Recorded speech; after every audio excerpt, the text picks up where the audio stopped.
Right now, that is Sovereignty for trainer Bill Mott. In fact, Bill Mott is there supervising this schooling session. Sovereignty was the horse that first conquered Burnham Square in that Fountain of Youth. So there were big expectations coming back into the Florida Derby. Then Tappan Street beat him. Now, Tappan Street is out of the Kentucky Derby, but through the Florida route, Sovereignty has got a lot of attention, and I know there are people who will be picking him to beat Journalism. He's looked the part in the mornings. What's important about what we're looking at here in the afternoons, Christina?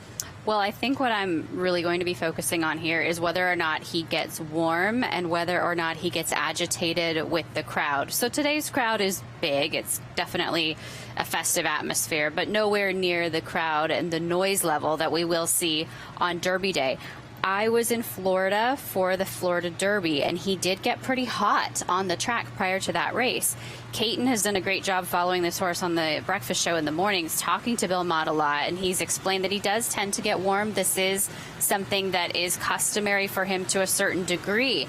But I think on race day, it has to be a concern for him because he's already a little hot-blooded. He's on the muscle. He's on the bit every morning. So watching him today is going to be a big test. Also seeing what Bill Mott decides to do after today. Does he bring him back tomorrow? Does he try to bring him back on Friday morning if he feels like he needs a few more schooling sessions?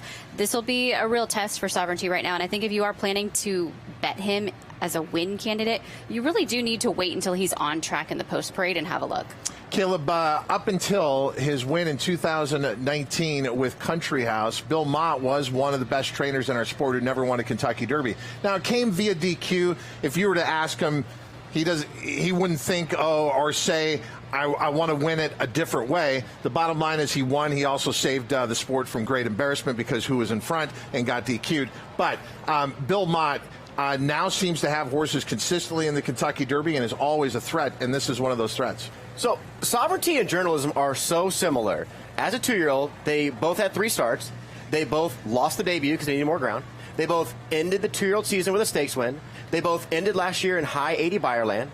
They both got a winter vacation. They both had 2 starts this year. Here's the only difference. First start of the year, Journalism was 13 points faster, and their most recent start, Journalism was 10 points faster. So they've been in lockstep throughout. 5 starts total, 3 as a 2-year-old. The difference is Journalism might have separated this year. Anthony, you have the unique perspective of having been in South Florida all winter. You watched Sovereignty up close.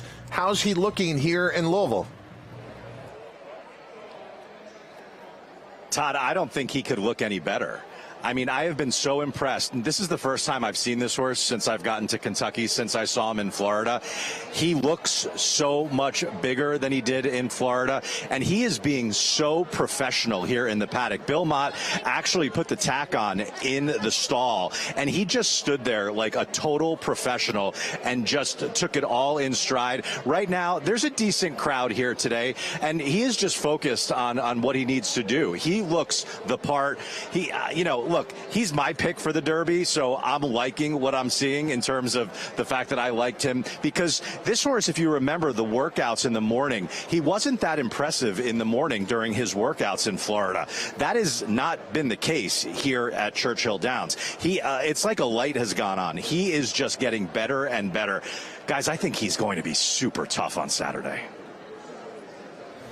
But the question is he good enough to beat Journalism? Now, look, obviously you'd say there's a 20-horse field, but let's be honest, there's a handful of horses who are serious contenders, and so you have to ask yourself, if it's just him and Journalism, who is the horse? I still am with Journalism. I get the points everyone's making about Sovereignty, but they are different in their own ways. Physically, they're imposing, but the way they run is vastly different. I think Journalism has more of a burst, and Sovereignty, he just keeps coming after you. I would agree with that, and I've also heard a little bit of chatter just about the pace in general. We talked about it a lot on the Handicappers preview show. You have some real clear front runners in this field.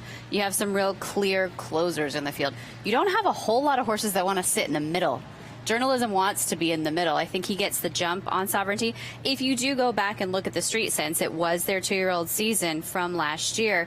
Caleb, it's a key race, but I also thought that watching that replay, you can tell how much he loves this track. He came storming down the stretch here at Churchill. And in a similar way, Rich Strike, he gave us a clue as a 2-year-old that he broke dead last and won a race at Churchill by 17 lengths. Sometimes horses are different animals over the surface, and Sovereignty might just be one of them. But